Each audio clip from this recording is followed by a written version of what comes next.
বন্ধুরা 3 দিনের দীঘা ট্যুর কেমন লাগছে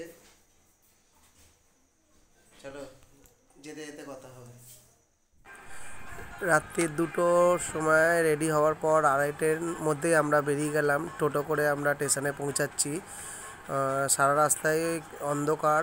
স্টেশনে চলে এলাম। একটা ট্রেন আসছে, এটা তুলবেন, এই ট্রেনে যাবো না, আমরা পরের ট্রেনটা আসবো।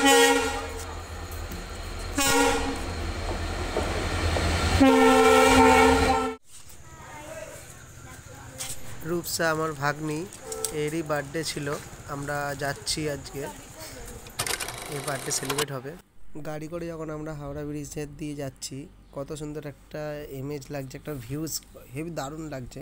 ভোরবেলা হাওড়া ব্রিজটাকে দেখতে সুন্দর লাগে, খুব সুন্দর। দেখো সব কত সুন্দরভাবে ব্রিজটা দাঁড়িয়ে, তার নিচে দিয়ে আমরা যাচ্ছি। হাওড়া এসে পৌঁছালাম।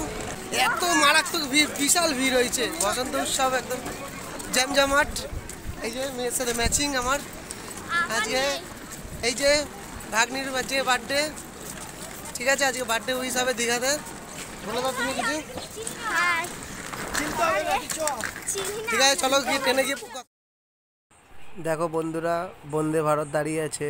আমি বন্দে ভারতের সাথে একটা সেলফি নিয়ে নিচ্ছি। খুবই স্টাইলিশ একটা ট্রেন নতুন বেরিয়েছে, বন্দে ভারত। ট্রেনে এতটাই ভিড় যে আমার মেয়েরা বাঙ্কারে তুলে দিয়েছি।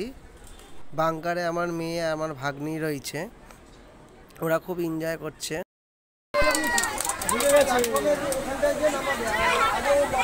দেখো ট্রেনে কত ভিড় আছে, পুরো ট্রেন একদম জমজমাট। অবশেষে দীঘা স্টেশনে আমরা নামলাম। বিশাল ভিড়, প্রচুর ভিড়, লোকের লোক। নর্মাল হেঁটে যাওয়ার মতো প্যাসেজ ছিল না, এত ভিড়। দেখো প্রচুর ভিড়।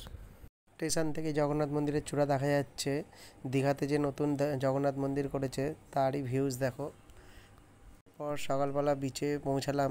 এত সুন্দর ভিউজ, এত প্রকৃতি সুন্দর, এই কাছ থেকে দেখছি, খুবই ভালো লাগছে। আজকে যখন দীঘা বিচে ঢুকেছিলাম তখনই শুনলাম রাতে আজকে আমার ফেভারিট সিঙ্গার বিনোদ রাঠোরজি আসবে। খুবই ভালো লাগছে। এখন বিচে এরপরে আমরা স্নান করতে নামবো। বিচের সামনে খুব সুন্দর সাইড সিন বসার জন্য করেছে, খুবই ভালো লাগলো এটা। দেখো আমি অলরেডি স্নান করতে নেমে গেছি, খুব এনজয়। এখন রাতে আবার বিনোদজি রাঠোরের প্রোগ্রাম দেখবো, খুবই ভালো।